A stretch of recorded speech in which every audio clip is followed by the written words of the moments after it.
started. Okay, fine. So yesterday we started with methods, right? Okay, so what is a method? Basically, why do we use methods? Methods, we use them for code reuse. If we are doing one functionality frequently, okay, so instead of doing that one frequently in our code, we write it as a separate method, and then we call that method every time.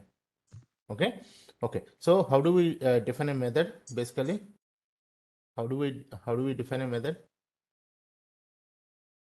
Just to remember the public static void main method. Okay, so public is access modifier, so we should have an access modifier.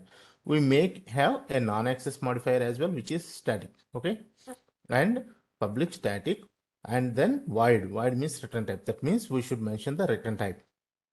Okay, once the return type is mentioned, then public static void main means the name of the method, so we should have the name of the method, and then public static void main, the brackets, we are passing some arguments. That means we can pass some arguments to the method, and then the body of the method. Okay, that's how we declare a method. To define a method, okay, modifier, define access type of the method, which is public static. Okay, we may have like non-access modifier also, and then return type, the data type of the value that is written by the method name, the name of the method, and parameter slip, and then we can have method body. Okay, so we have seen like how we can define like a different ways the methods. Okay, now let me give you an example here. Okay, so the example is, let us say, okay, in this one, let me just copy paste. Okay, instead of doing this one, let me create a new class. Okay, so I'm saying like new, okay, and then class. Okay, so method example. Okay, method example, and I'm taking like public static void main. Okay, let us say I have something called int a equals to 10, int b equals to 20. Okay, so I'll say int c equals to a plus b. Okay, system.out.println. Okay, c. Okay, let's say I have some more variables which are like int d equals to 40. Okay, int e equals to 50. Okay, so int f equals to is d plus e. Okay, so system.out.println, let's say f. Okay, so if I run this one, 10 plus 20, 30 will be printed here, and 40 plus 50, 90 will be printed here. Okay, so run as Java application. Okay, 30 and 90. So here, if you do, we are seeing we are doing the same operations, like which is addition of two numbers and printing them. Again, addition of two numbers and printing them. Okay, this is a small example actually, but when you go into like the actual project, you will see like much bigger ones. Okay, so instead of doing these operations like multiple times, what we can do is we can create a method for the addition and printing of this one. Okay, now what I will do, I will create a method here, public, okay, which is the return type is void. Let's say it won't return, that method won't return anything. Okay, and then I'll say sum. Okay, or like add numbers. Okay, this is the method. Okay, and this method will take like two arguments. If you see this, like because we are adding two numbers, this method will take two arguments. So how do we define those two arguments? First we have to mention the data type of the argument. Okay, so which is int, because we are adding like integers. Okay, int sum number 1. Okay, this is the first argument it is taken. And what is the second argument? Second argument is also an integer, so int number 2. Okay, now we are passing these two integers to this method. Okay, once this is done, then what we can do, we can capture these two variables into some different variables. So int a equals to number 1, int b equals to number 2. That means whatever the values that we are passing, we are capturing them into these two variables. Okay, now once this is done, then we can say system cut out that print. Okay, let me create another variable int c equals to a plus b. That means what are the values that are passed to this method? I am adding those two variables. Okay, now I got this value into this variable c. So now I can print this one system.out.println c. Okay, so now I have created a method. Sorry guys. Okay, so I have to call this method. So how do I call this method? How can I call this method? I have to create an object basically. Yeah, an object. Okay, so how do I create an object? First take this class, okay, and I'll say the class name, okay, and then I'm giving some object name to this one. But generally what we do is whenever we are creating an object, okay, generally class name start with the capital letter, right? So we take the same class name, okay, but we'll give a small letter to that object, okay, method example. This is how we generally create an object name. The name that we give to the object is generally the same as the class name but with small letter. Okay, this is a general way of doing it, so that we can whenever we are going through the program, we can easily know that okay, this object belongs to this class. Okay, if I create it like an object one, okay, and wherever like I'm using that name some object one, I cannot know exactly like to which class it belongs to. Okay, in order to easily know to which class the object belongs to, what we do is generally we create that object with the same as the class name, and with a small starting with lower catch letters. Okay, so that whenever in the program we use this object, we can easily know that okay, this object belongs to this class. Okay, fine. Now equals to new method example. Okay, now I have created an object for this one. Okay, now once this is done, I need to call this method add number. So how do I call it? Okay, I can call it object. Okay, this is my object name, dot, just it will show you this method. Okay, add numbers. Okay, just add numbers. Okay, and I can pass these two variables a and b to this method. Okay, now let me comment this one.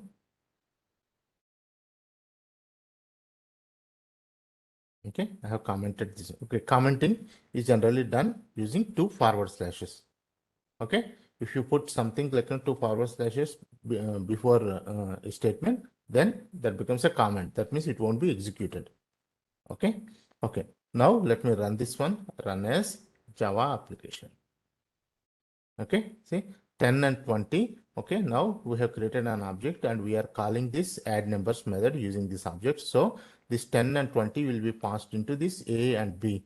Okay, we and within this method, okay, this will be passed to this number one and number two. Okay, now this number one and number two are assigned to a and b, and we are adding them. Okay, and we are printing that sum. Okay, do you understand this one, or you have any questions here? Yeah, actually, why we are assigning twice the variable type, data type in class and like in method and in that main method also, like int a, int a, int a two times. Oh, don't get confused here. See, I'm just taking like some variable names here. You can take a different variable name here. So instead of doing this, like so what I can uh,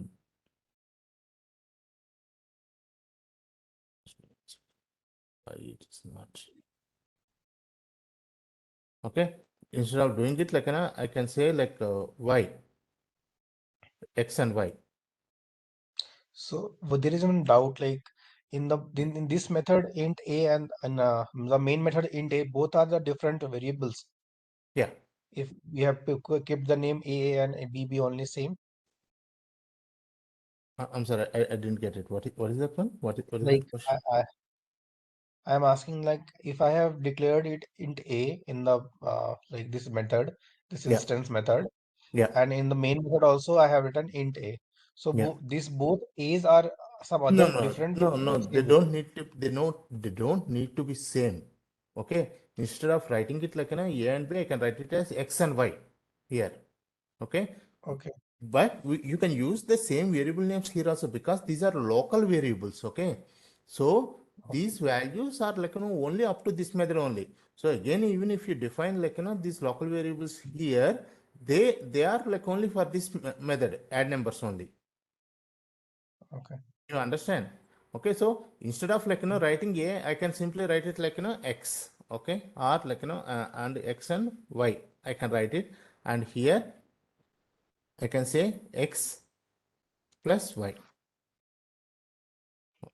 Okay, so this a and b values will be going into number one and number two. Now this number one and number two, I am assigning it to x and y, and then I am adding this x and y, and I am storing it in C, and then finally I am printing the value of C. Okay. And Okay. one question is like for that method you are right? Like you don't even need to define that int x and int y. I mean, you don't need to Yeah, store yeah. the num1 Yeah, and the we don't need to store them. I'll come to that point. But initially, in the beginning, you'll understand this one. Okay, okay. that's why Okay. I have written. Yeah. Okay, Uncle, do you understand, Uncle, this one? Yeah, I got it. Because Okay, this is a local variable, another is an like an yeah, instance variable. yeah. So these are local variables. So even though you have declared them as A and B here, you can still use the same variables here also. Okay, A and B, and then you can use A plus B. Okay, so this is how you can do this. Okay, you understand about this method, right? Yeah, I got it. Okay, now this is an instance method, so that is why I had to create an object here. Let's say I make it as a static method, public static void add numbers. Then I don't need to create this object also. I can directly call this method just like a static variable add numbers of a comma b, because this is within the same class. Okay, so just run as Java application 30. Got it right? Just like static variables. Okay, the methods are also can be static. Okay, and if we define a method as static, you don't need to create an object. You can directly within the same class, you can directly access that method. Okay, Ankur, got it? Yeah. So how it will be playing a role in the memory allocation? I just wanted to understand this, like static variable and sorry, Mhm. static method and instance method. Static variables and static methods, they will be stored in the method area. Okay, method also will be going in the method area only. What if it is Sorry. static? If it is static, Oh, static means something that belongs to the class. okay. Okay, whenever you declare something as static, that always be going into the memory, into the class memory only, which is method area in our case. Okay. Okay. Okay, Got it. but for Okay. interview purpose, it is mainly if they ask, generally they don't ask about this heap memory and stack memory or KVM architecture or anything. But if they ask you only about what is heap memory and what is stack memory, what are the different values that are stored in the heap memory and stack memory. Okay. Okay. Got it. Okay, now I have created something. Let me take out this is static variable and we will use object only in this case. Okay, so I'm just commenting this one. Okay, let me take out this one. Okay, now let me take another one. Okay, let me take out this one. Okay, let us say I have other numbers like int d and int e.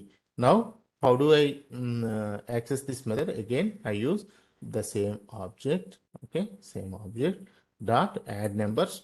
Now I will pass d and e. Okay, because I would like to sum these two numbers. Okay, 50 and 40. So now if I run this one, run as Java application, it will be 30 and 90. Okay, because the first time when we called this method, okay, the first time when we call this method, we passed 10 and 20, so the sum is returned as 30. The second time when we passed these numbers 40 and 50, the sum is 90. Okay. Okay. Now in this method, okay, we have passed these values to this number one and number two, and then we are capturing this number one and number two into A and B, and then we are adding them up and storing it in a different variables. Okay, so instead of capturing these numbers into a different variables, we can directly use these numbers. So instead of doing it like this, okay, what we can do is I am declaring another variable int c, and then I'm saying int c is equal to number one, okay, plus number two. Okay, so we don't need to capture that into different variables. That is an extra code that we have written. So instead of doing that one, we can directly like add these numbers and store it in a different variable. Okay, so now if I run this one, run test Java application 30 and 90, 30 plus, and this one is 90. Okay, again, instead of doing this one also, this line also, what we can do is we can directly add it in the system.out.println itself. So number one, okay, plus number two. This is what we can do. Okay, if we run this, run as Java application, okay, 30 and 90. Got it? Okay, right now, It is yeah.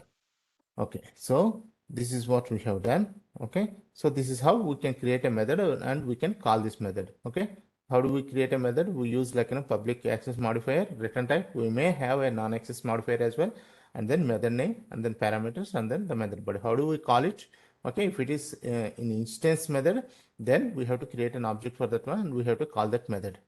Okay, if it is in static method, we can call it directly within the same class. But if it is in a different class, okay, if it is an instance method, we definitely have to create an object for calling that method. If it is a static method, we can use the class name for calling this method. Okay, so now, okay, yeah. So we have seen like this example, okay, and then Java methods. Okay, so we will see about like this passing strings and returning strings, all these things, because right now at this moment like we don't know about these strings or arrays or anything. Okay, so we'll see it when the actual chapters comes. We'll start using a lot of methods actually. Okay, then you will get a clarification and a good idea about like how to pass strings, how to return strings, all these things. Okay, now let me show you one more thing. Okay, so here in this case, what we are doing is we are directly printing the result here. That's why this method is void. Okay, let us say I don't want to print it here. I would like to return the sum of these two numbers. How do we do this? Okay, let me copy this one, Control C, Control V, and then method example one. Okay, so now I'm going into method example one. Okay, I'm taking this same thing like session. Okay, now what I would like to do is I don't want to print this sum. Okay, here I would like to return this sum to this method, to the method where like we are calling this one. Okay, how do we do this one? Okay, so what is the data type for when we add these two numbers? It is an integer, right? The return type is an integer because we are adding two integers. Definitely the return type is integer. That's why we have created another object, another variable with return type int. Okay, so we have to, since we have to return this value, so instead of void, what we have to do, we have to specify that it is an integer that we are returning. So instead of printing this one, okay, what we will do is we will say we have to use the keyword return and then C. Okay, we are returning C here. That's why we have said like we are returning C. And what is the data type of this C? Int. So instead of void means it returns nothing. Okay, so instead of void we have to use the keyword int. Okay, now once we do this one, okay, when we are calling this method, since we are returning an integer, we have to capture this integer value. So here if you see, we are calling this method, we are not capturing anything. So let us create another variable, some int c is equal to this one. Okay, that means when we call this method by passing these two variables a and b, okay, it will add, this method will add them and it will return the sum, which is an integer. Since we are returning an integer and we want to capture that integer, we have to create another variable which is int C. So whatever the sum addition that is written by this one will be captured in this variable C. So now we can print this variable system.out.println C. Okay. Similarly, here also we will create another variable int f is equal to method example dot add numbers of d comma e. Okay. So we can say system.out.println f. Okay, got it. Now if I run this one, run as Java application 30 and 90. Okay. Any questions here? It is clear to me. Okay, fine. Now let me see like how many people have done. Okay, fine. Okay, so okay.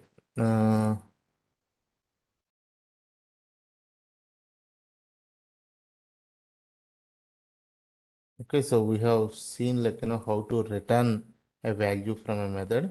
Okay, we'll see like about like passing strings, returning strings, and arrays and everything like at a later point when we actually come to that one. Okay, okay, returning an array of strings and all these things we'll see them later. Okay, okay, fine. So yeah.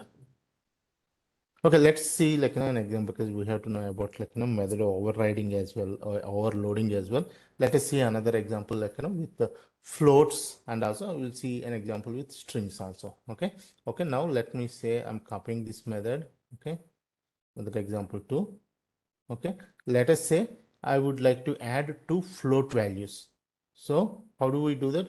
First, we have to this method. Since I am adding like float values, okay, I'll say float number 1 and then float number 2. So when we add like two float values, it will return a float. Okay, and then since the return type is a float, I have to make sure that this is a float. Okay, now I have created this method. So now what I have to do? I have to create like two float values. Float a is equal to this one and float b is equal to this one. So how do we create like the float values after decimal points? I have to have f. Okay, otherwise it will treat it as a double value. We have created a double value and we are assigning it to a float value. That's what like it treats, and it shows an error. Okay, if I do it like this, okay, if I go here, then it will say the type mismatch cannot convert from double to float. Okay, so what you have to do? You have to use f. Okay, now let us say dot f. Okay, so these are the two values we are using. So now I am passing these float values to this method float number 1, number 2, and passing these values. So the return type is a float. So I have to create a float variable here. Okay, and then I have to capture those values. Okay, print C. Now if I run it, I run as Java application. Okay, 31.22. Okay, so this is adding like two float numbers.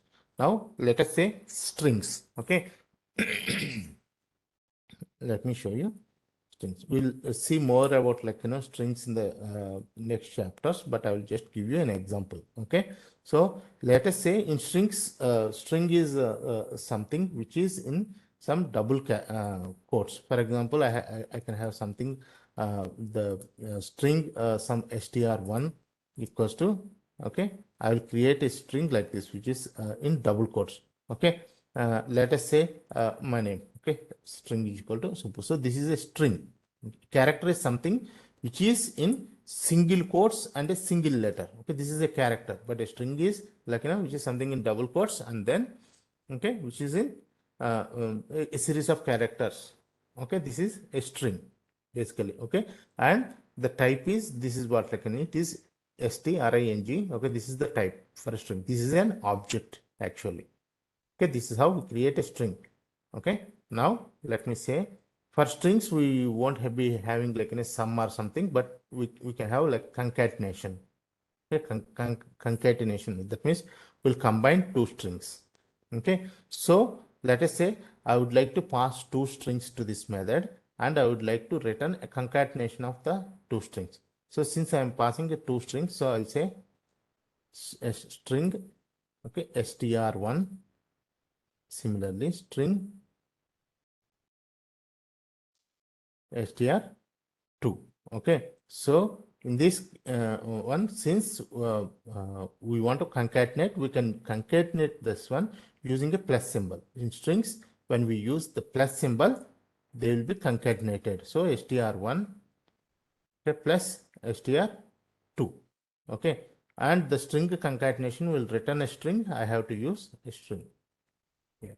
Since I am returning a string here, okay, let's say this is str3, okay, str3, okay. Since I am returning a string here, the return type should be string. So instead of float, I'm changing this one to string, okay. So I'm passing two string variables here, and those two strings I'm concatenating them, and I'm returning the concatenated string. Okay, so now here I'll create like two strings here. So the first one is string str1 equals to Subbu. Okay, and then the next one is string str2 equals to, let's say, Selenium. Okay, I would like to concatenate these two things and get it something like Subbu Selenium something. Okay, so what I will do, I have created an object, and instead of like add numbers, okay, let us say I'll say concat strings. Okay, concatenate strings. Okay, so I have created a method here. So so method example 3. Yeah, I have created an object method example. Now I have to call this method. So how do I call it? Okay, method example dot concat strings. Okay, and I am passing str1 and str2. Since this returns a string, we have to capture this into a string. So string str3 equals to this one. Okay, now I can print this str3 string variable 3. Okay, now if I execute this one, run as Java application. Okay, Subbu Selenium. Okay, so let's say I would like to have a space between this. Okay, I can do it like a plus, and then I'm having a space and then another concatenation operator. That means first it will take the string 1 and it will attach a space to the string 1, and then it will attach str2 to this one. Okay, now if I run this one, run as Java application, now this one will be Subbu Selenium. Okay, so this is for strings. Any questions so far? I'm clear. No, it's Yeah. good. Okay, fine. Okay. Okay, fine. Now,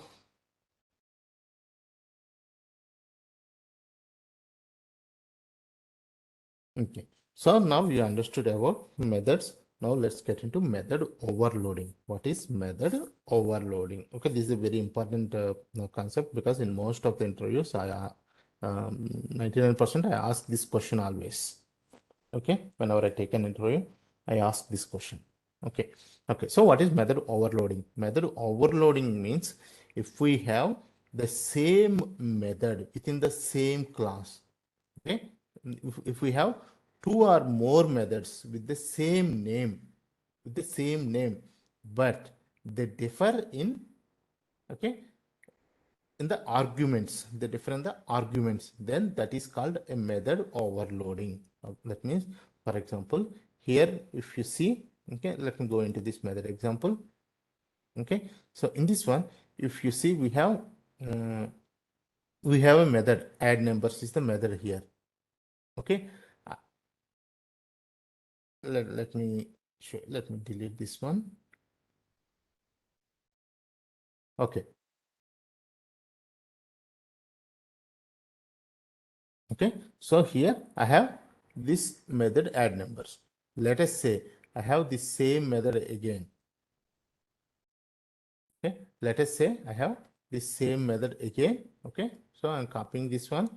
Okay, and I'm putting this. Okay, I have the same method again, but the arguments are different. Okay, let me say I have another argument as well, which is int number 3, and I am returning a sum of the three numbers.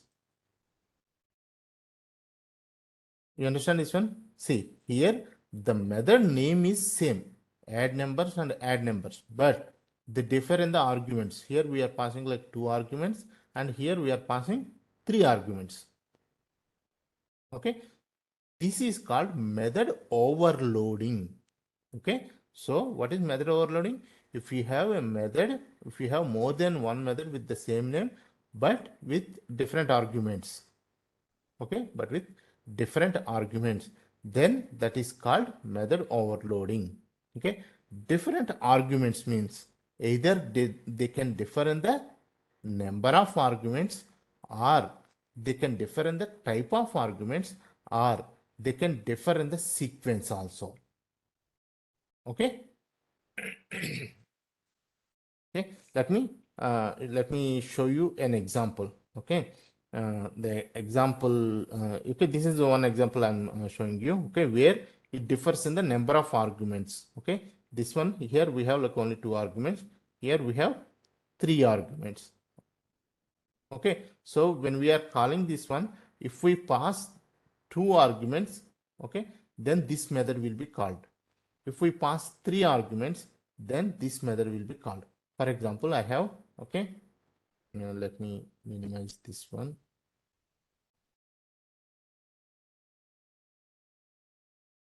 Okay, let us say int c equals to 100. Okay, int d equals to 200. Int e equals to 300. Okay, now using the same object method example dot add numbers. Okay, if we call this one add numbers, and I'm passing 3 variables to this one, c, d, e. Okay, and since it returns an integer, I'm passing I'm collecting the value. Oh, okay, so it's not like a passing. Sorry, we are not returning anything. Basically, we are printing it there itself. So I'm not capturing this one. Okay. So here I call this method add number by passing 3 variables. Okay. So which method it will call? It will call this method. Okay. Here in this one, I'm calling this method with 2 variables. So which method it is? It calls this method.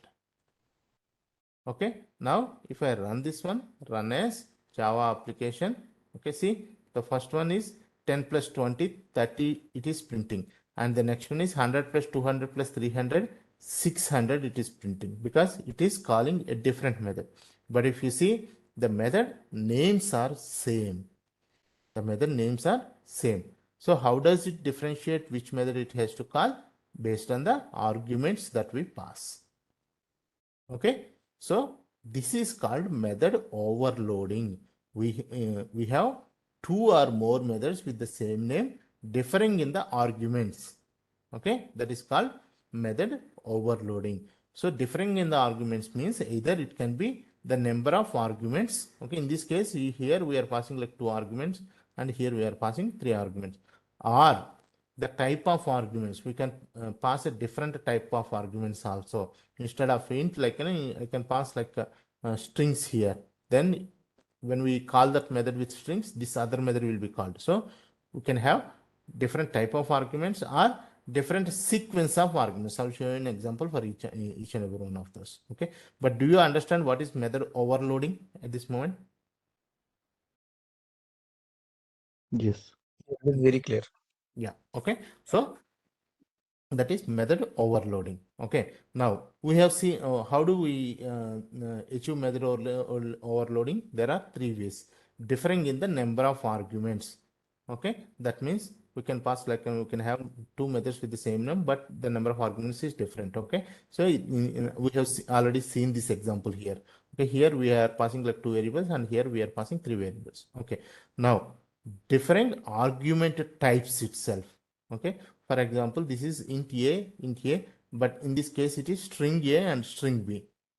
Okay, that means arguments types itself they are differing. So in this way also we can achieve, okay, what is it, we can achieve method overloading. Okay, so let me show you this one. So here, like add numbers we are taking, let us say the same name. Okay, add numbers only. Okay, but we are taking like something like a string str1. Okay, string str2. Okay, so in this case, like when we call it like by passing like two numbers, it will call this method. By passing two strings, it will call this method. So system.out.println, I'll print str1 plus str2. Okay, uh, sorry, this is str2. Okay. Okay, so if I call this by passing integers, it will print the sum. If I call this by passing strings, so instead of this one, I'll say string str1 equals to Subbu, okay, and string str2 equals to Selenium. Okay, add numbers of str1 str2. So in this case, okay, I have to put a semicolon here. That's why it is showing an error. Okay. So when I pass integers, okay, this method will be called. When I pass strings, add numbers of strings. Okay. Of course, the method name, like I didn't change this one. Okay. So when I pass strings, that will be called as Java application. So 30 Subbu Selenium. Okay, so we can achieve this by using by different argument types also. Okay, different sequence also. For example, this method, okay, I am passing like int some string str1. Okay, so in this one, number 1 plus string str1. Sorry, you don't need to like use the data type here. Okay, number plus str1, number 1 plus str1. Okay, so in this case, what we'll do is, okay, str1 plus number 1, str1 plus number 1. Okay, so here I'll say int, and then I'll use string str1 equals to, let us say, Selenium. Okay, so I have created an object. Now if I call this method by passing this integer first, okay, and then the next one is string str1. Okay, so the first one is an integer and the second one is a string. So int and string, this method will be called.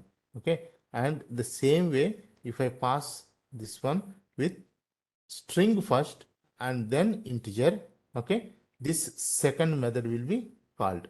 Okay, so okay, do you understand this one? The sequence we are changing, the sequence, first sequence is here, it is integer and string. In this method, the sequence is string and integer. Okay, so I have an integer and string here, and I am calling this first method by passing integer first and then string next. So which method will be called? The first method will be called. Okay, similarly, in the when I am calling the same method again, but by passing the string first and then integer, which method will be called? This method will be called. Okay, now if I run this one, run as Java application 10 Selenium 10. Okay, if it is a string, like when we are adding like any float value or integer to a string, basically it will convert that number also to string and it will concatenate that one.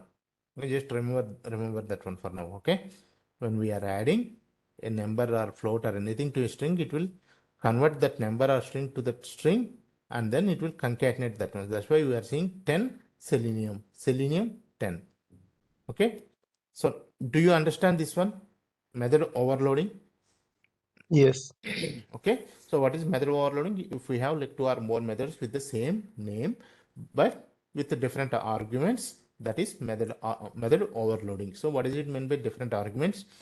we can have different number of arguments or different argument types, or the sequence can be different sequence.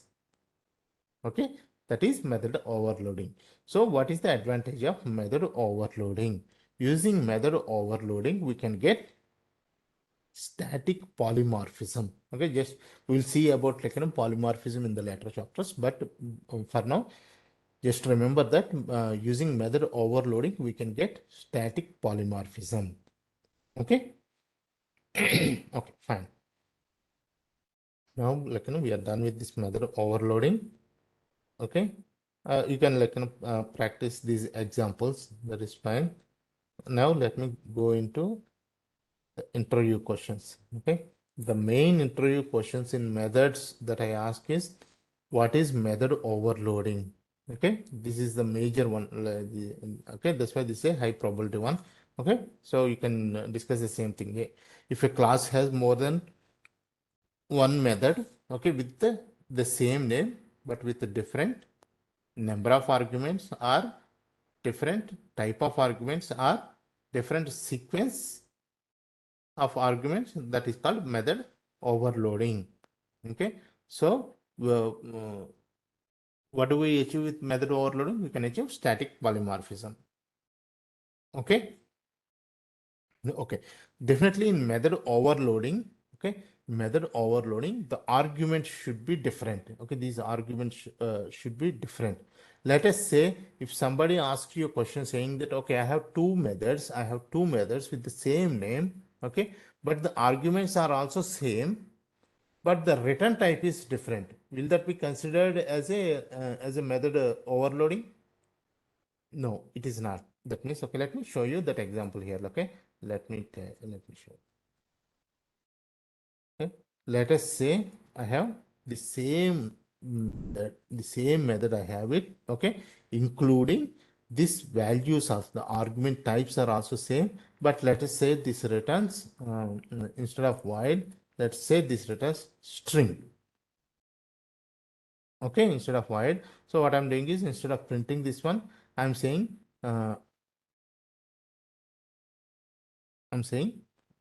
return, okay, number 1 plus str1. Okay, I'm concatenating this one and I'm returning this one. Okay, will it be considered as method overloading? No, it won't be considered, because in method overloading, it won't consider about this return type. Always the argument should be different. Okay, so here itself, if you see, okay, the same duplicate method, add numbers, int comma string, in type method example. First of all, the compiler itself shows you an error. Okay, so the basic rule is, whenever you are doing method overloading, okay, the arguments should be different. How the arguments can be different? Either in the number of arguments it can be different, or it can be different in the type of arguments, or it can be different in the sequence of arguments. Understand this one? Any questions here? So a return type will be different. Then also, like if you can, if you change the argument in this particular example, what you are giving, so it will be giving a valid result, right? Yeah. Now let's say I'm adding another argument. Okay, number one string str1 string str2. Then it is fine. Okay. Okay. So return type can be anything. Yeah. Return type doesn't matter in method overloading. Okay. Yeah, It okay, okay, is the got it. method name and arguments. Method name should be same, but arguments should be different. If you see, now the arguments are different. Here we are passing only two arguments, and here we are passing three arguments. That's why Yeah, got compiler also not complaining about this one. Okay. okay, got it. Okay. Okay. So the thing is that it doesn't depend on the written type. Okay. A class having two or more methods with the same name but with different arguments, then we say that those methods are overloaded. Okay. Static polymorphism is achieved using the method overloading. Method overloading is used when we want methods to perform similar tasks but with different input values. Okay. Generally, in which case, we use method overloading. Method overloading we use generally this method overloading is used when we want the same output, similar output, okay, but the way they do it might be different. In those I have shown you the examples, like all these examples are for example purpose only, but generally the method overloading is used when we want the methods to perform similar tasks but with different input values, inputs, different inputs. Okay, when an overloaded method is invoked, Java first checks the method name and the number of arguments, type of arguments. Okay, so how does it know, like how does Java knows, like which method it has to call? First it checks the method name. Okay, now we have two methods in this one, so which method it has to call? Based on the parameters, right? If you are passing like two parameters, it will call this method. If you pass like three parameters, it will call this method. Okay, so when we want a method to perform similar tasks but with different inputs, and when an overloaded method is invoked, Java first checks the method name and the number of arguments or type of arguments. Based on this, the compiler executes this method. Compiler decides which method to call at compile time. Okay, so generally, like during the compile time itself, since okay, here if you see we are passing like this one, so it has to call like one method which accepts an integer first and then a string next, and we are calling the same method again, but we are passing a string first, so it decides, okay, I have to call this method which is taking a string argument and an integer argument. That's how compiler decides which method it has to call. Okay, and basically using this one, using method overloading, we achieve static polymorphism. Okay guys, any question? Okay, fine. Can a method be overloaded based on the different return type but same argument type? We have seen this one. Okay, it is not possible. Okay, the arguments should be different, it won't depend on the return type. Okay, we have seen this one already. Provide, okay, yeah. Let me do this one. One question might be in interviews. Okay, yeah, so what is we have already seen, like an overloaded method in Java. Can you give me uh, do you have any idea, like what that method is? Any idea? Yeah. Overloaded method you already discussed right now, like this thing only you No, asking, no, right? no. In Java itself, we are using an overloaded method. So far, we have used one method. Any idea, like what that method is? A public static void main. No, no, no. There is a method, like that we implement in Java. Okay, we implement this one. This is not an already implemented method. Okay, we implement this method. Okay, let me give you that example. So far, we Okay, have sure. seen system.out.println, right?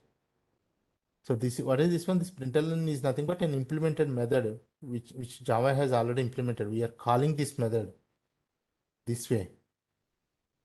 Okay, this println method is nothing but an overloaded method. Why? Why this is an overloaded method? Because if I say system.out.println 30. Okay, let me comment this one. Let me comment all these things. Okay, what is this 30? This is an integer variable, int data type, right?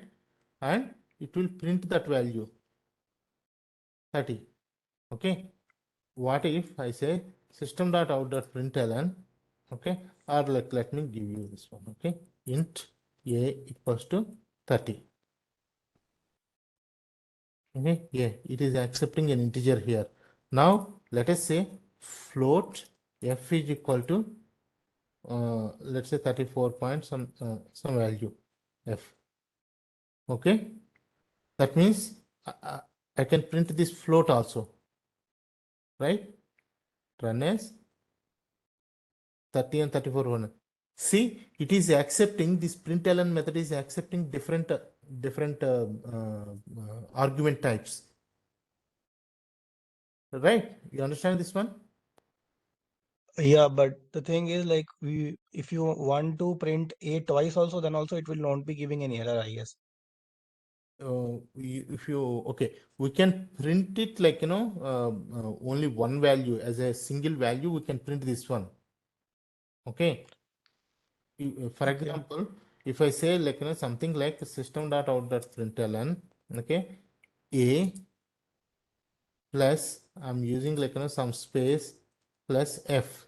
Okay, it will convert like everything into one string and it will print this one. Okay, run as Java application 30 and 34.2. Okay, but the thing is that like this method println method, it is accepting different argument types. In this case it accepted an integer.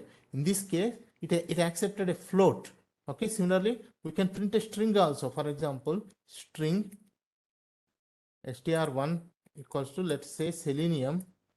Okay, and I can say system.out.println str1. That means it is accepting, this println method is accepting a string also, right? Yes. Okay, that means Mm. this println method is an overloaded method provided by Java.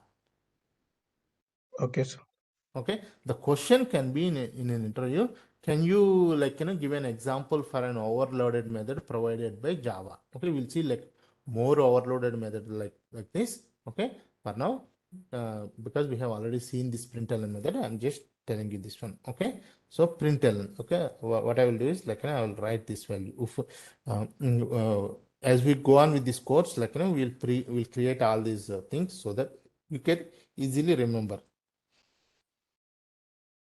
Okay, println in system dot out dot println is an overloaded method provided by Java. Okay, do you understand this one, everyone? Like, are any questions on this? yeah, but one thing that wanted to ask, like if you Mhm. wanted to print A twice, the same thing only. So in the like as you have told like earlier that if we're having a same argument, then it will be showing an error. But in this case, in println case, if you also wanted to Okay. print A twice, it won't be showing any error. See, if you want to print it twice, like we have to use again this one like twice. Okay, so in this case, in these methods, I have used like only this one. For example, okay, let me show you this one. I'm creating like another method here. Let's say which takes an integer and I am printing that integer. Okay, and let's say it takes like another one which takes a float. Okay, float, something like f1. Okay, and I am printing that float, let us say, and this is void f1. Okay, so in this case, if you see, I'm taking like only one argument only. But here I'm see, the method name is same. Add numbers is the method name. But here I'm accepting only one, but I'm accepting a data type of int. But here I'm accepting a different data type of float. So this is also method overloading because the data types are changing. The types of the variables that we are accepting is changing. So if you pass an integer value, it will call this method. If you pass a float value, it will call this method. Okay. So in this case, if you want to like int only in the second case also, num1 only, and it will be showing error or not, like Yeah, in the I can. second. Actually, I will check it by my own. Like I will No, do no, no. practice. See, no. Okay, Okay. so you want to print number one only here also, right? Yeah, yeah, yeah. No, but this number one, it is a local to this method. You cannot access this number one here. Okay. Okay, see, this is a local variable basically. This number one Mm-hmm. is a local variable which is local to this one. Only this is only this can be accessed only within this method. Okay. Okay. For, Okay. okay, the main thing is that for method overloading, either the number of arguments should be different, or the sequence is different, or the type is different. Here the third one, the type is different. Okay, but if Okay. you have same thing like with int, okay, it will show an error because you already have another method. Okay, which has the same arguments basically. So it will show an Okay. error here. So But in the case of println, it won't be showing this error, right? no, I mean, okay, println method, we didn't implement this one. Println method, Java has already implemented this. Okay. Okay, see, we are calling this method. We haven't implemented this println method. Java has already implemented this method, right? Okay. So you call it how many number of times? This won't be an issue. Okay. So this is the one of the big difference between the overloading created by Java and like what we are creating by our own, like manually. No, no, no. So See, it's the same thing. It's the same thing. Okay. See, here also, let me say, like, here also, if I say, I can call this one a number of times, add numbers. Okay. So let us say I have created this method example. Okay. So I'll say method example dot, okay, dot add numbers of, let's say I'm passing an integer value, like let's say a I am passing. Okay. This is the integer value I've created. Okay. A I am passing. Okay. So it will print a value here, and let's say I have another one which is int b is equal to 20. Okay, I Mm. can also call the same method with a different variable here b. See, here I am passing like the same integer value here by passing this int value, and the second one I am calling the same method again by passing a different variable b. Okay. Got it. Got it. I got it. Okay, so it will Yeah. pass these values. So similarly here also, okay, instead of here, let me take like this one as c. Okay, here also I'm calling this method. That's all. I haven't defined this method. Yeah. Yeah. Got it. This one is Got it. already defined by Java. Okay, Yeah. Got so it. Yeah. we are passing different values to that one and we are printing it. Okay, so Yeah. Got it. println is an overloaded method given by Java. Okay, just remember that one for now. Okay, because in interview the question might be, can you name like some of the overloaded methods that Java provides? You can say that okay, println is a system.out.println is an overloaded method. Okay, so that is about method overloading. Okay, this is an important concept actually. Okay, we'll see all these things in future. Okay, there are like some other overloaded methods provided by Java. Okay, we will see them. Okay, now let me go into the next chapter. Okay, conditions and switch case. Okay, so now coming to the conditions. Okay, what are conditions? Okay, why do we use like conditions in Java? When we have like something like what do we say? We can say like conditions only. When we have conditional arguments based on the different conditions, if we want to execute different code, then we use these if else statements. Okay, let us see the first one, which is if statement.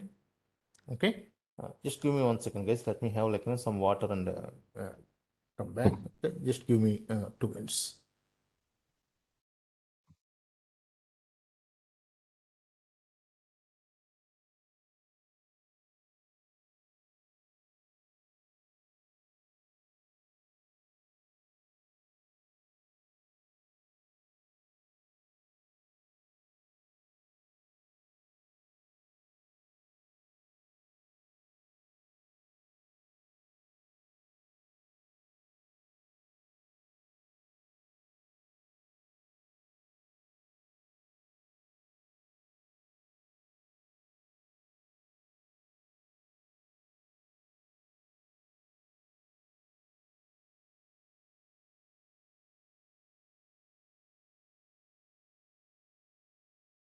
Yeah.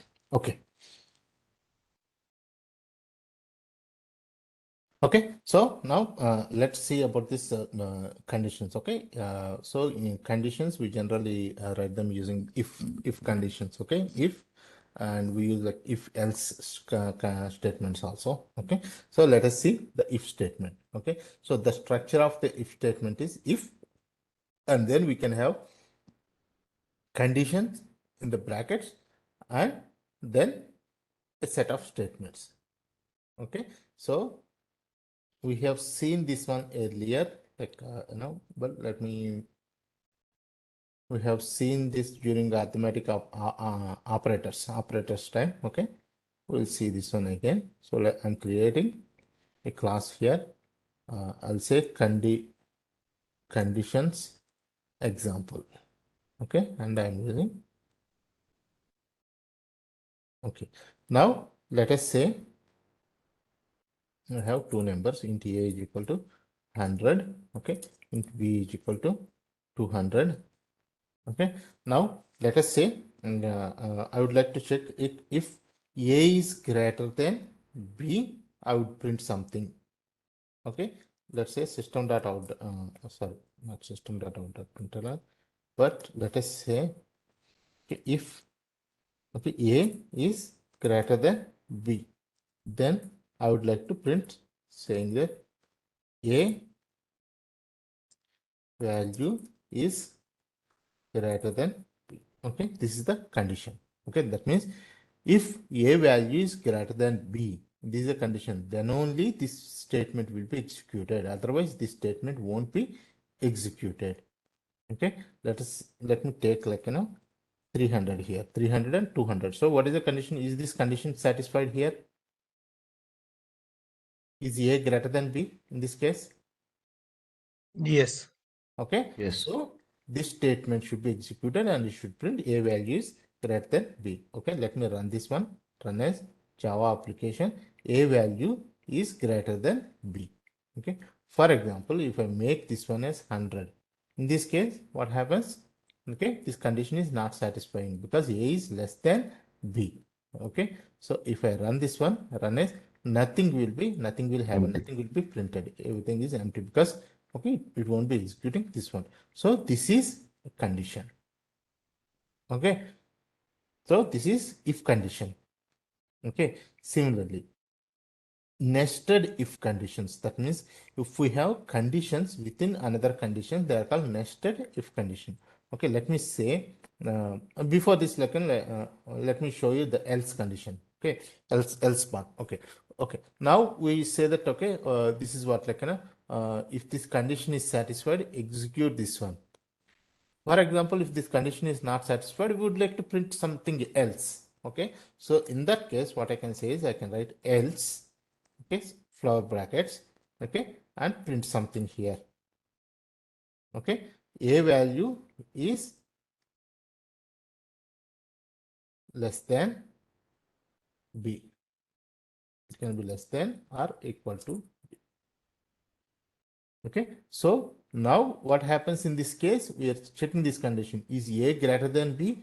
A is here, a is 100, b is 200. So a is not greater than b. Okay, this condition is failing. In this case, it won't execute this one. It will come and execute the else part because this condition is not satisfying here. So it will print a value is less than or equal to b. So if I run this one, run as Java application. So a value is less than or equal to b. In this case, we use else statement. Okay, if the condition is satisfied, we would like to execute one set of statements. If the condition is not satisfied, then we want to execute like another set of statements, then we use else. Okay, any questions so far on this one, if else statements? Okay, fine. Now, nested if conditions. Okay, what are nested if conditions? That means a condition within another condition. Okay, so let me create an class here. Okay, so this in this one. Okay, what I will do is I'll take another argument also. Int c is equal to 300.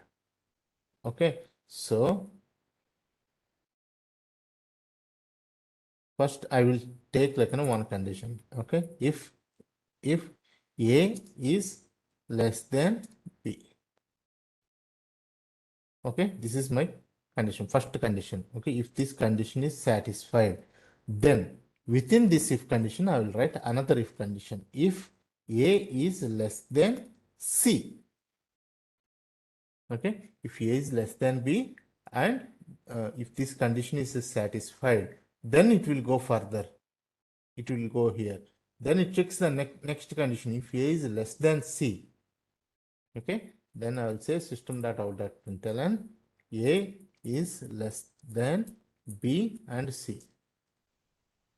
Okay, so in this case, if we see A value is 100, B value is 200. So when it executes this one, the first one, so is A less than B? Yes, because A value is 100, B value is 200. Now it comes and checks this condition. Is A less than C? Yes, 100 is less than 300. That is why it executes this one. Okay, now let me execute this one, run as Java application. A is less than B and C. Anything, for example, let's say I'll make this one as 250. Okay, what happens in this case? If is A less than B? No, A is not less than B. A is greater than B. So this condition won't be executed and it won't go at all into this one. Okay, if I execute this one now, run as Java application, nothing is happening because this condition itself is failing here. So this is about nested if conditions. Okay, understand this one? Any questions? Yeah, understand. Like very good. Yeah. Okay, now we have seen like any if else statement. We have already seen this one. Okay, so if some condition is met, then this part will be executed. Else, if the condition is not successful, then it will go into the else block and it will execute the else block. Okay, now if else if statements. Okay, so let us say like I have one condition like this: if A is less than B. Okay, if A is less than B, sorry. Okay, if A is less than B, then I'll say system.out.println. Okay, A is less than B. And if this condition is not met, okay, I would like to check another condition. Then I'll say else if. Okay, this condition is not met, but I would like to check another condition, which is else if A is less than C. Okay, system.out.println. Okay, A is less than C. Okay, so let us say I use something like 200 here. So let's say 100. Okay, so in this case, what happens? So first it comes here and it checks if A is A less than B. Okay, yes, A is less than B because 100 is less than 200. So it comes and prints this one. That's it. It won't go into the next else if condition because this condition is already met here. Okay. So if I run this one, run as Java application. Okay. A is less than B. For example, I will make it as 250. Okay. In this case, is A less than B? Is it condition satisfied? No. No, because 250 No. is less than 200 is not. So it will go into the next one and check this one. Is A less than C?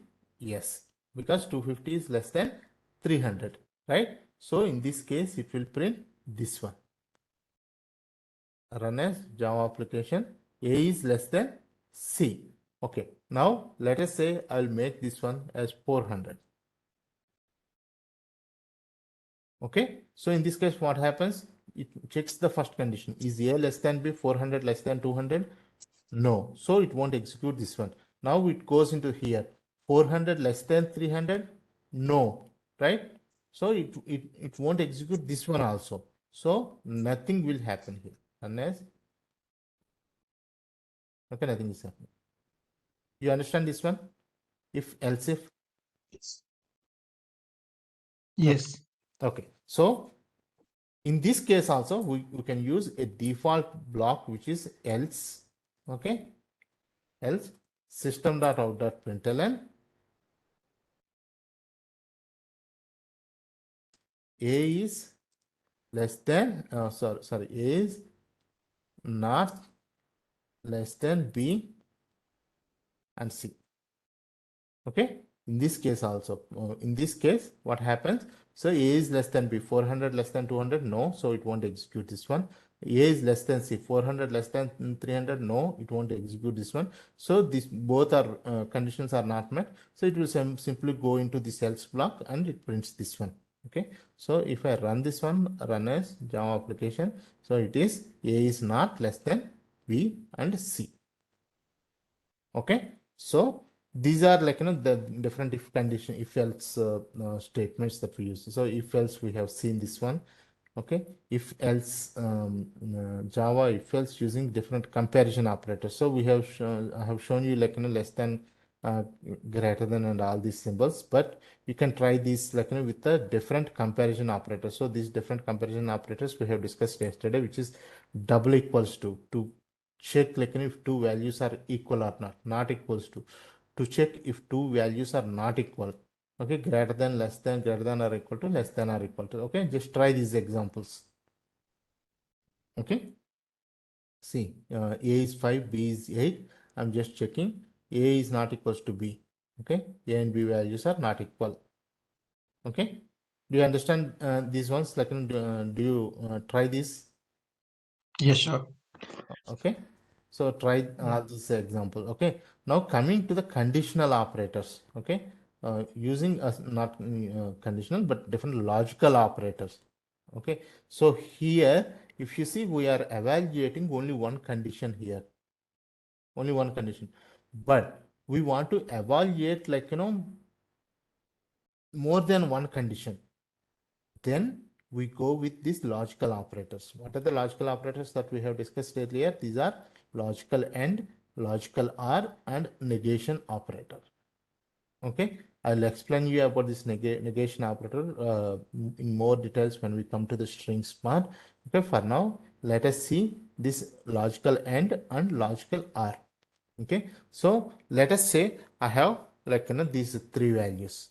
Okay, I would like to, okay, instead of writing like these two conditions like this, okay, what I will do is I will write like one thing here. If A is less than B, and I also would like to verify A is less than C. That means what I'm trying to verify here, I want to make sure that A is less than B, and means both the conditions should be true.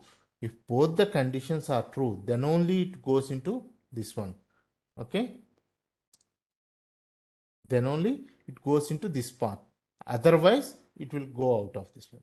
Okay, so for example, in this case, A is less than B, 100 is less than 200, correct? Okay, and it checks for this one also. A is less than C, 100 is less than 300. Both are true.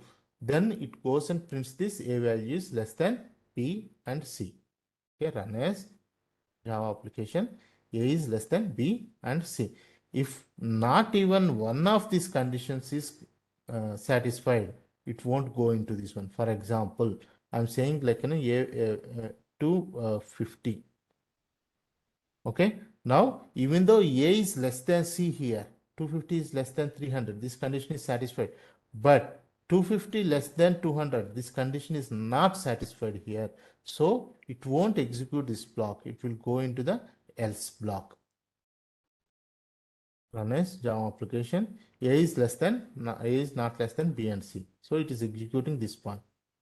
Okay, so do you understand this logical AND operator?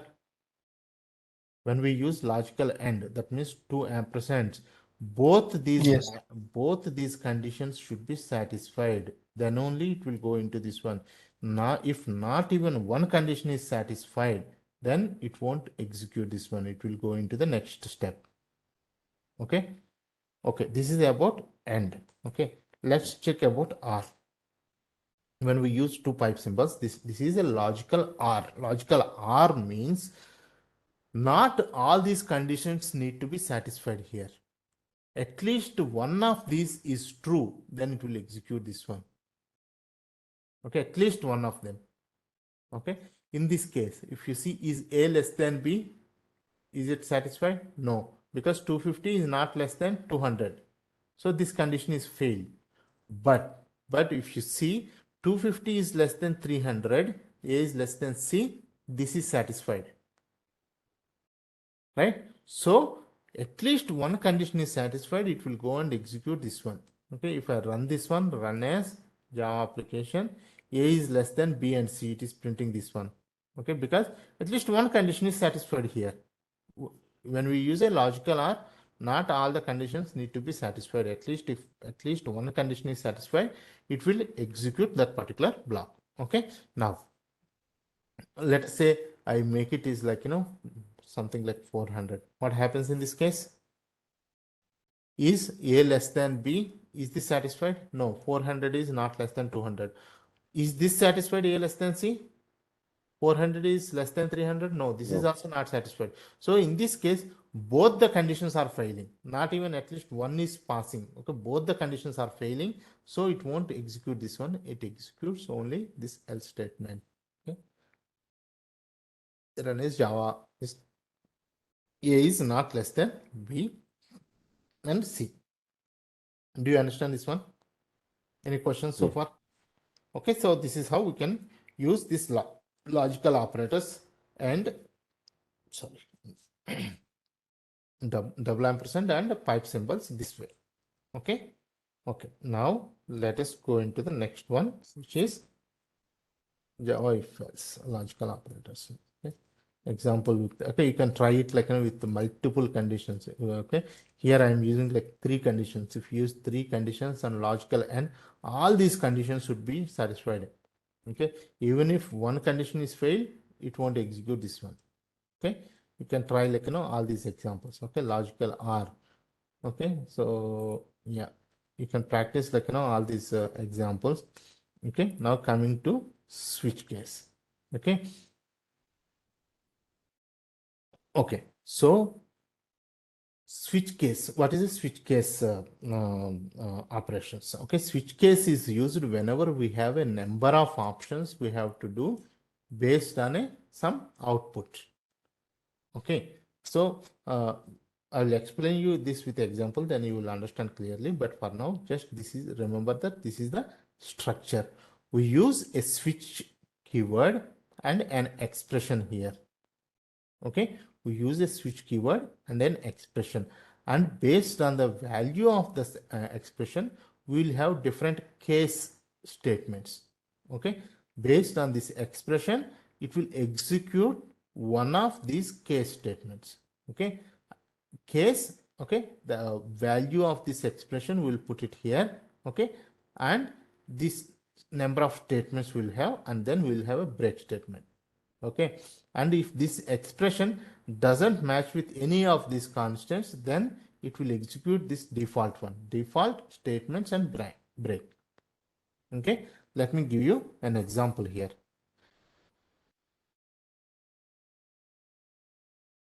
New class switch case example. Okay, so this is a switch case example.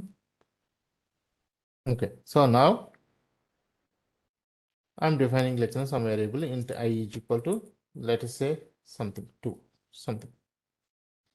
Okay, so first I will define a switch statement. Okay, switch I. Okay, this is the value that we have. Okay, switch I, and then I use a flower brackets. Okay, and then I will use case statement, case.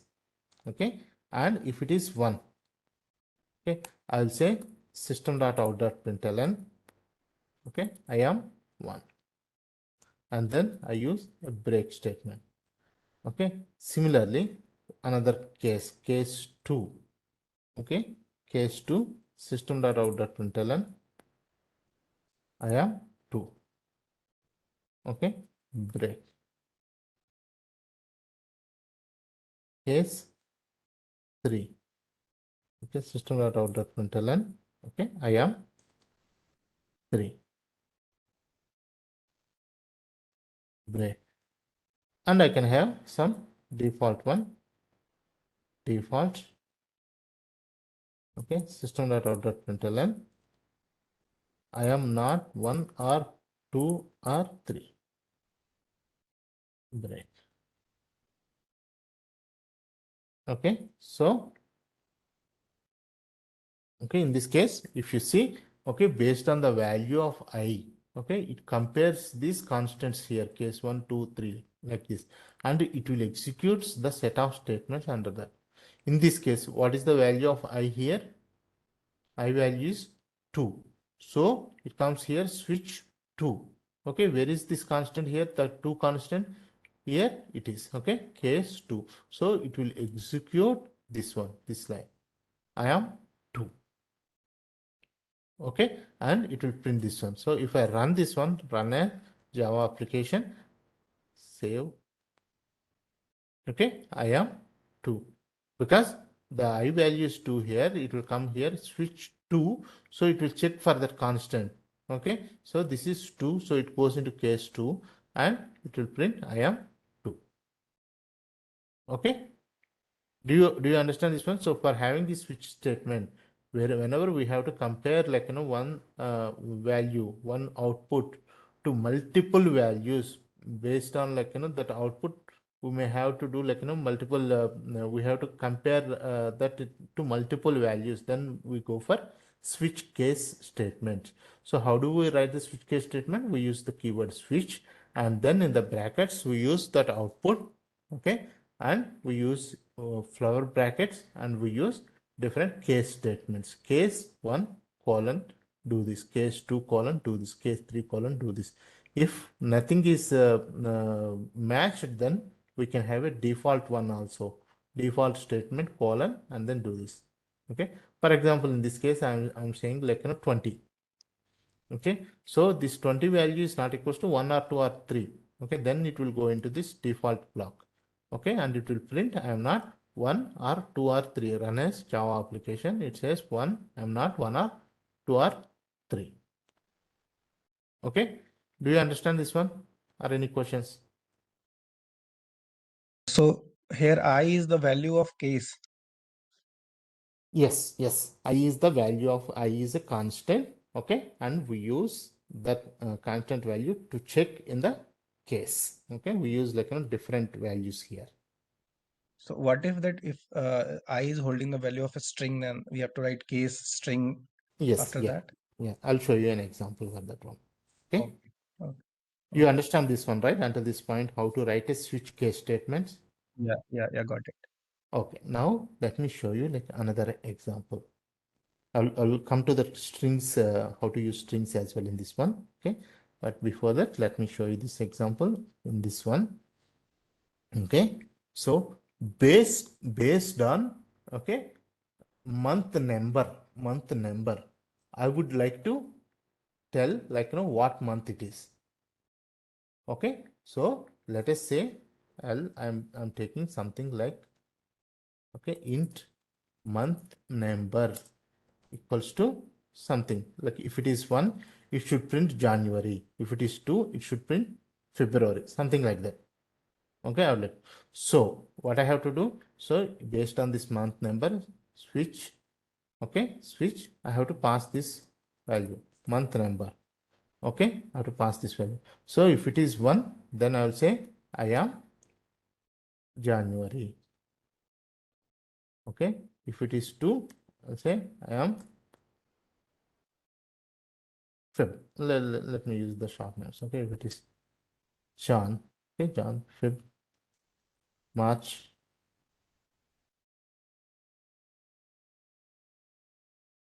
okay, if it is fourth month, it is April, okay, if it is fifth month,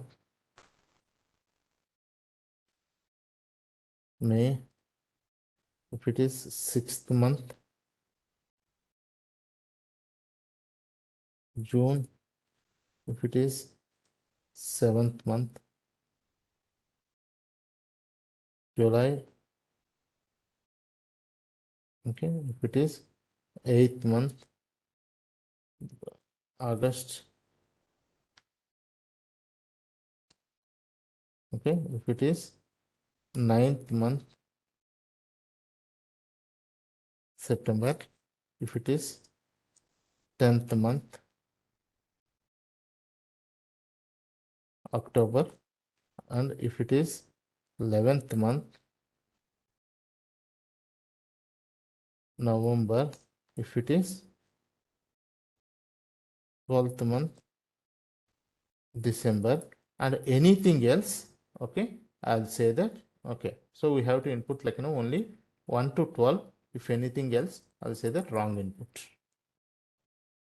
Okay, so do you understand this one now? So based on the input that I provide, month number I will provide, it has to print the month name. Okay, so if it is 1, it has to print I am John. If it is 2, it has to print 5. Okay, like this. Okay, now if I run this one, run as Java application, okay, it shows I am John. Okay, similarly, if I print like something 5, it should print May. Okay, I am May. Similarly, 10. Okay, it will print I am October. Okay, if I enter like 15, okay, it is not matching anything. Okay, with this case number, so it has to go into the default block and it has to print like wrong input. Okay, wrong input. Do you understand this one? We are comparing like one value to multiple conditions here. Yes, it is clear now. Okay, okay. Now coming to your question about strings. Okay, let us say based on the short form of month, I have to print. Okay, I'll just like show you some small example. Okay, okay, based on the short form. Okay, int, let us say I'm saying like short month. Okay, it's not int. Let me take like string. Okay, John. Okay, so based on this short form, it has to print the long form. Okay, if it is case, okay, John. So control S. Okay, case John. It has to print the longest one, January, January. Okay, so let me take out all these things until this one.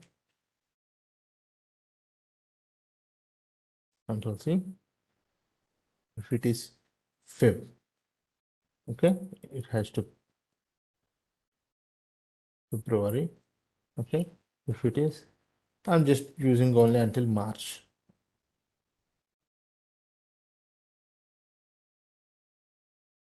Okay, do you understand this one, Ankur? So based on the short month I'm passing, it has to print the full month name. If I pass It John, is clear. It is clear. Yeah. it has to print Whatever January. the condition we want to do, we have to write behind the like near to the case, right? Yes, exactly. Okay. Okay, got So in this case, it is January. If I pass like February, okay, it will print run as Java application February. Okay. If I pass anything else, it will just say that it is a wrong input. Okay, so this is about switch case statement. Okay, now let me ask you one thing. In everywhere, like if you see this one, everywhere we are using break statement. Okay, we are using break statement here. What happens if we don't use the break statement? What happens if we don't use the break statement? Wherever it is condition is true, it will up to that it will execute that. Yeah, so it will start from that condition. For example, let us say if I use like some 5. Okay, let me take another control 4. Okay, let me take this one. Okay, so here what's happening? First it checks whether it is 1, 2, 3, 4, 5. So it is matching 5 here. So it starts executing this one. Okay, if we don't use the break statement, okay, it will execute this one and it will continue to execute the remaining ones also. Okay, let me show you this one. I'm removing.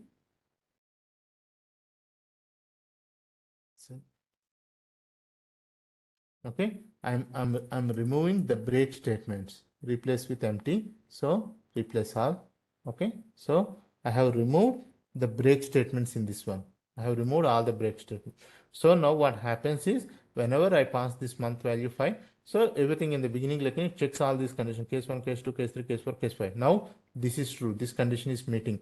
Okay, so it will execute this one, and there is no break statement here, so it will starting from here, it will start executing. I'm May, I'm June, I'm July, something like this. Okay, let me execute this one, run as Java application. Okay, see what is the output here. Okay, 5th is definitely May, I am May, but it executed June, July, August, September, October, November, December, and wrong input also. So if you don't use break statement when the condition is met, from then onwards till the end of the case switch case statement, switch case block, it will execute everything. So you should have, after each case statement, you should have break. Okay, any questions on this one, or do you understand? Yeah, I understand. Okay, so Clear. this is what, like, okay, so switch case statements, we have seen this. Okay, real time too, so you can, like, practice all these ones. Switch case. Okay, so sorry, yeah. So switch case also can be used when several values execute the same code. You practice this one. Okay, so in this one, what I'm saying is, I would like to print the number of days in a month. Number of days in a month.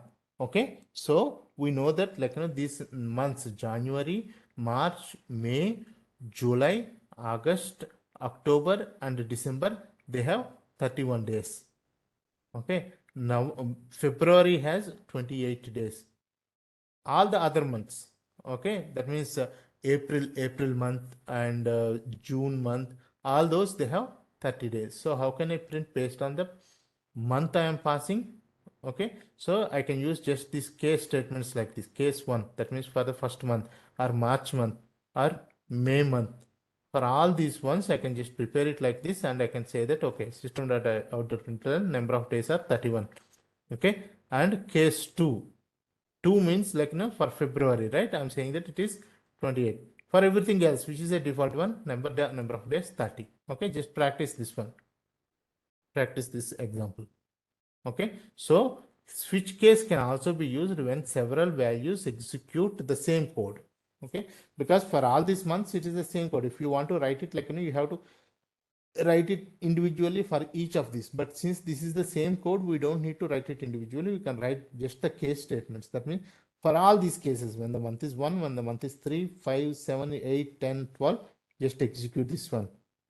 Only for the month of 2, execute this one. For everything else, for all the other months, execute this one, number of days. Okay, any questions on this one? Okay, fine.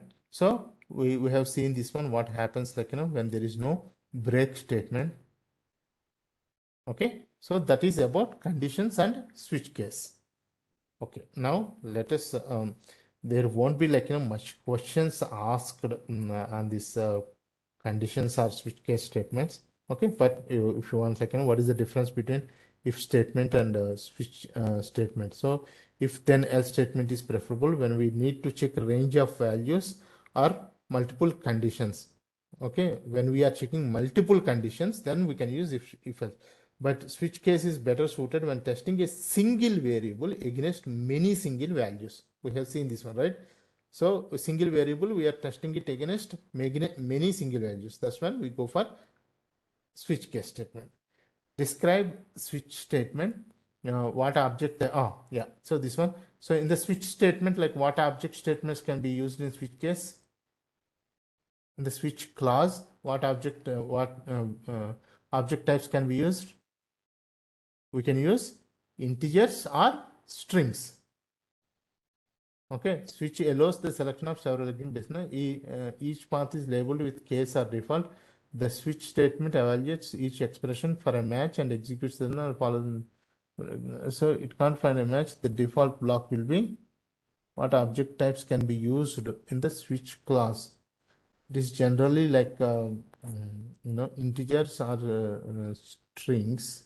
Okay, so I'll check this one. I'll check this one more time. Okay, this answer is not like perfect for this one, but I'll check this. Okay, okay. What happens when we forget to put a break statement in a case clause of a switch? What happens? If it will execute from that case statement to all the other case statements till the end of the switch case. Okay, can we use switch statements with strings? We have seen this one. Yes. Okay, prior to Java 7, like only int values are allowed, and from Java 7 also they are allowing strings also. Okay, any questions on this one? If conditions and also switch case. No. Okay, fine. Now let's get into the loops. Okay, so what are loops? Okay, so why do we use loops? Why do we use loops? If we, for Oh, example, in our programming language, if we are repeatedly doing some things, okay, if we are repeatedly executing some set of statements, then we go for loops. Okay, so what are the different loops that we have? We have three kinds of loops. One is for loop, second one is while loop, and third one is do while loop. Okay, so what is a for loop? Okay, for loop is basically this for loop or while loop or do while loop. Okay, so they are used for repeatedly executing some set of statements. Okay, so how do we, let's look at the for loop first. So how do we define for loop? Okay, we'll have a keyword for, and then just remember this one. Okay, we should have initialization, and then we should have condition.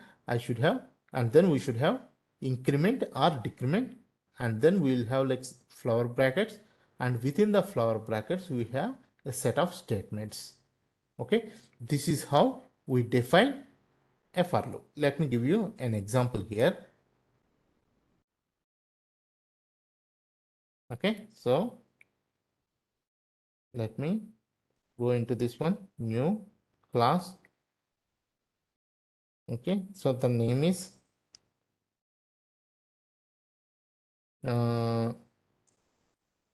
loop example. Okay, I'm saying on public static void.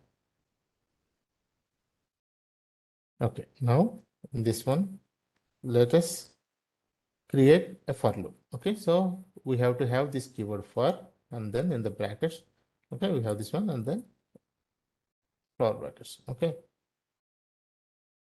for the first thing we should have is we should initialize a variable. For int, I'm saying int I equals to 1. Okay, so this is my starting point. Okay, so I have created a variable int I, okay, with starting value of 1. Okay, and then I is less than or equals to 10. So the first one is initialization, and the next one is condition. Okay, I'm saying that until I is less than or equal to 10, do this one. And then I have to use increment or decrement. I'm saying I plus plus. Okay, so when I say this one, initial, it starts with I is equal to 1. Okay, it executes, it checks like this condition, I is less than or equal to 10. Initially I is 1, so I is less than or equal to 10, true. Then it executes this set of statements inside this for loop. Okay, let us say I'm saying, okay, system.out.println Selenium. Okay, so in this case what happens is for int I is equal to 1.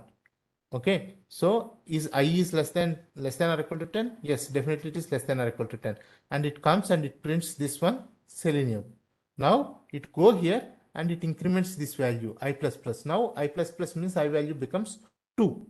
Okay, it comes here and checks this condition. Is 2 is less than or equal to 10? Yes. So it goes and executes this one, this set of statements. Okay, now it goes and increments the value of I from 2 to 3, I plus plus, right? So now it comes and checks this condition, is 3 less than or equal to 10? Yes. Okay, it executes. So like that, now let's say I value became 10 here. Okay, it comes and checks is 10 is less than or equal to 10. Yes, it is equal to 10, so it executes this one. Okay, now I value becomes 11 here. Okay, I value becomes 11 here, so it comes and checks here is 11 less than or equal to 10. No, so it will come out of this loop. Okay, now let me run this one. Run as Java application. See, Selenium, Selenium, Selenium, Selenium, like that. It is printing for 10 times. Okay, so that means if we are repeatedly doing something in our program, then we will go for loops. Okay, so do you understand this one? How we declare a for loop? We should have a for keyword and then a brackets. In the brackets, first we should initialize a variable, and then we have a condition for the variable, and then we have to have increment or decrement here. Okay, and then a set of statements. Okay, do you understand this for loop or any questions? No, it's clear. Okay, so here like I'm saying like system dot out dot println. Okay, Selenium, instead of printing this one, let us say I'm printing this value I. Okay, so initially I value is 1, so I value of 1 will be printed, and then it will go and increment the value to 2. Okay, it will I value will become 2, so it will print the value of 2. It checks this condition is fine. Okay, it's meeting this condition, so it goes and increments like this value. Okay, it prints that value, and then it goes and increments this value 3. It checks whether this condition is met. Yes, condition is met. It prints 3. So like that it prints from 1 to 10. Let me run this one. Run a Java application. So it is printing the values of I from 1 to 10. When I value becomes 11, it comes out of the loop. Okay. Okay. So that is about loops. Okay. In loops, okay. So we can have like loops inside loops also. Okay, this is one for loop, and within that we have another for loop. Let me show you that example. Okay, Control C, Control V, loop example.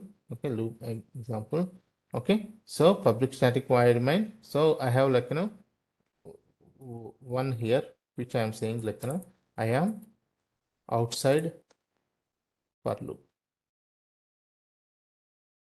Okay, so I'll be having like another one here. Let's say like not take like 10 up to 10 values. I'm just taking up to 3 values here. Okay, so I'm having like another for loop within this for loop. Okay, so here I'll say int j, okay, equals to 1. Okay, and int sorry, j is less than or equals to 5. Okay, j plus plus. Okay, in this one I'll say system.out.println. I'll just like use some hyphen symbol so that we can clearly, when it is printed, we can clearly understand that this is inside loop. Okay, I'll say I am inside for loop. Okay, so now what happens? Okay, first it executes this one, I equals to 1. It is initialized. It verifies this condition, I is less than or equal to 3, true. So it comes and prints this, I am outside for loop, and then it comes here. Okay, this is again another for loop. So j equals to 1. It prints one time this, I am inside for loop. Now j value becomes 2, which is less than or equal to 5. It prints again. Like that, it prints for 5 times. Okay, so this loop is completed. Now it goes back to this loop again. Now I value becomes 2 and it prints this one. Again, this value will be printed 5 times. And now it comes out of this loop, it goes here. I value becomes 3. Okay, it prints this one. And then again, it prints this one for 5 times. Okay, let me execute this one. Run as Java application. Okay, see this one. So the first time it printed I am outside for loop. Okay, and then it printed 5 times this one. And then the next time it printed I am outside for loop, and it printed five times. Like so, the outer loop is executed 3 times. Each time the inner loop is executed 5 times. Okay, do you understand this one? Or any questions in this one? Nested for loops. Clear it is. Okay, okay, fine. Now, Yes.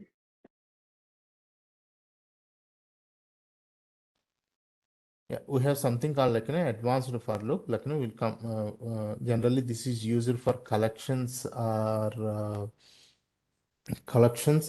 arrays. Just give me 1 second, okay? Let me just have some water and come back. Just give me 1 second.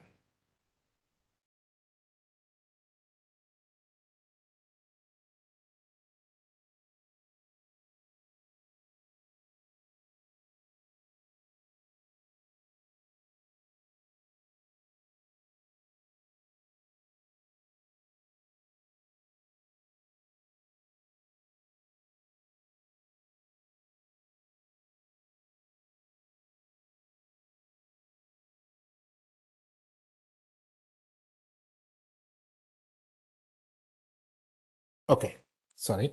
Okay, fine.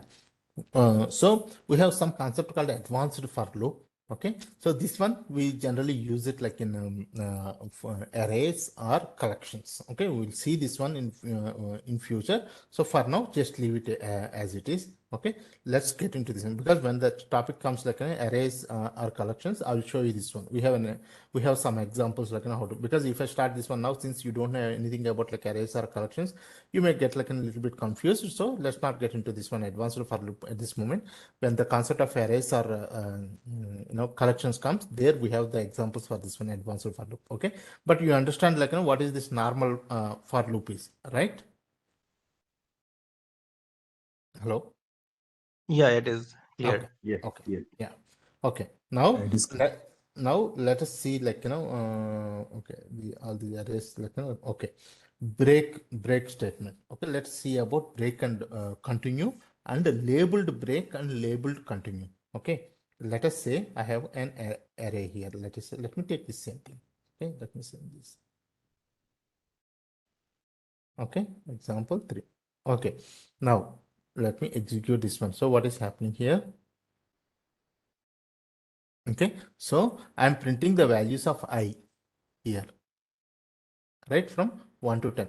But let us say whenever like the value of I becomes 5, I whenever the value of I becomes 5, okay, I would like to come out of this loop. I don't want to execute anything. I want to come out of this loop. For example, after this one, okay, system dot out dot println, I'm just printing end of program.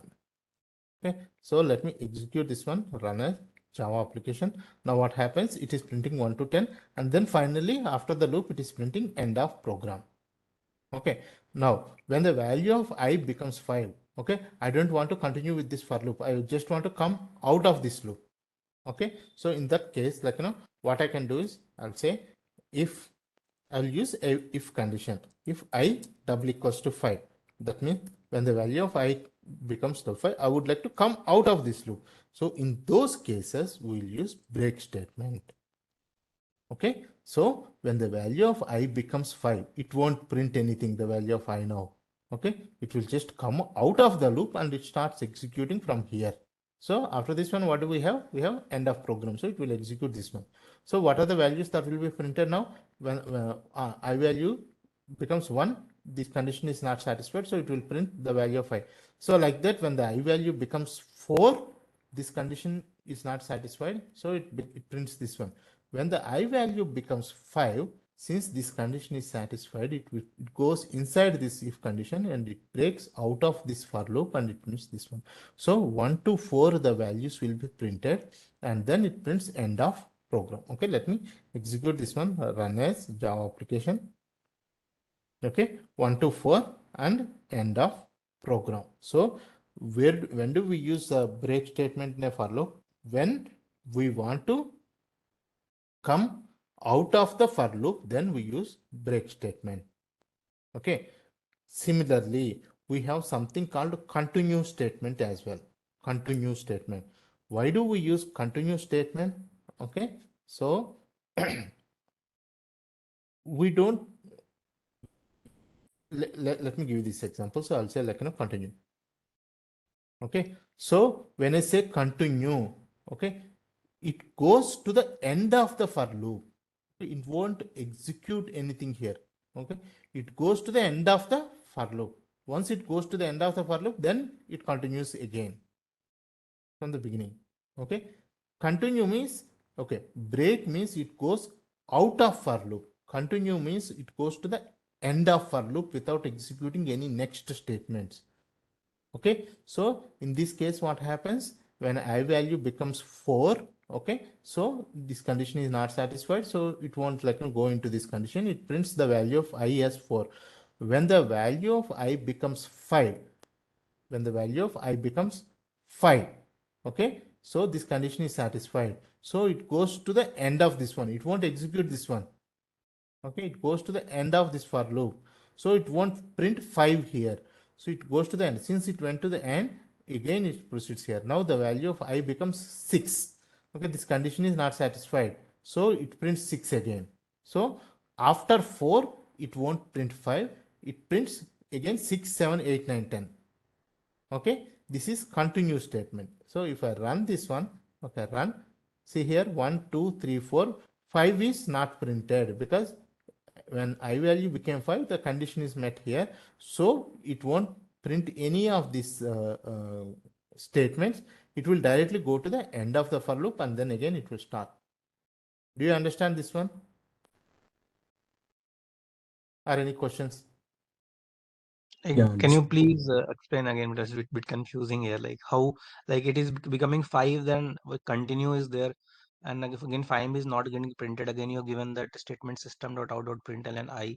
So Yeah, like yeah, okay. it is like, So okay, do you understand break? yeah, break is clear. Okay, break means we'll come out of the loop. Okay, this is where, Yeah. okay, this is out of loop, out of loop. Okay, this is end of loop. Okay, this Okay. particular place is end of loop. Okay, whenever we are executing, it comes to this point, it will go back here again to the for loop by incrementing this number. Okay, and out of loop means it will come completely out of the loop. Okay, so break statement, when we say break, when this condition is met, it will come out of this loop. Okay, it will come out of the Okay. loop.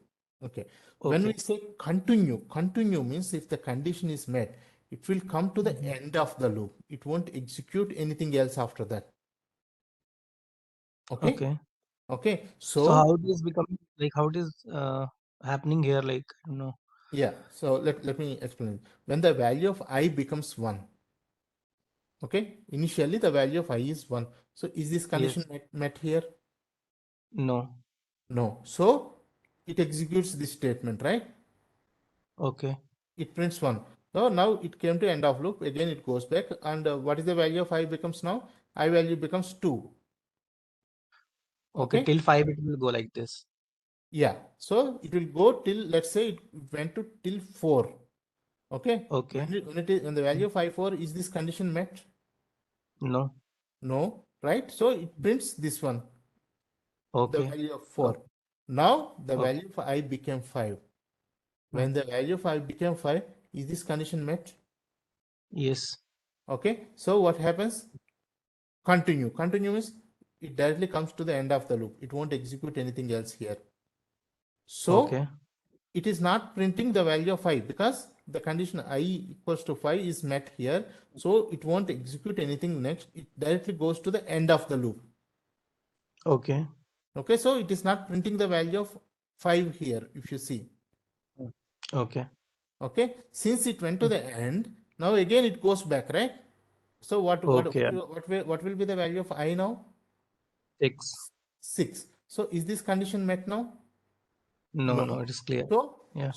it is printing 6. Okay. Okay. So Okay. break is used to come out of the loop and continue. The question is in interview, okay, when do Mhm. what is a break statement in a for loop and what is a continue statement in a for loop? Break statement is Okay. generally used to come out of the loop when a condition is met. Continue statement is used to go to the end of the loop when a condition is met. Okay. Okay, so that is the difference between break and continue. Okay, we have something called, okay, so it's already 8 o'clock. Okay, fine. Okay, so today we have seen until this one, loops, and that to for loop. Okay, that for loop, and what is a continue and break statement. Okay, we have something called labeled break and labeled continue also. Okay, we'll see that one tomorrow, and also the while loop, do while loop. We'll see them tomorrow. Okay, any questions so far? Any No, it's clear. No, any? it's clear. Okay, fine. Yeah. Yeah, so just practice like now all these things, and tomorrow I will start you guys like with Git, okay, Git repository, and also Maven project also, okay. Oh, Because if okay. you start practicing it like from now itself, you'll be used to Git and Maven. It will be very easy for you in future, okay. I'll just tell you like the basics of Git and how to push the code to a repository, so that whenever you practice, okay, daily, like start using those git commands to push your samples or examples that you are practicing to git. Okay, similarly you Sure. have create like maven projects instead of normal projects that we have created so far, so that you will be used to maven also. Okay, so tomorrow Okay. we'll see that one. Okay, yeah, Okay. okay then. Okay, thank you very much everyone. Okay, we'll meet tomorrow. Thank you for the class. Yeah, Thank you for the class. Thank you. thank you. Thank you. Bye bye.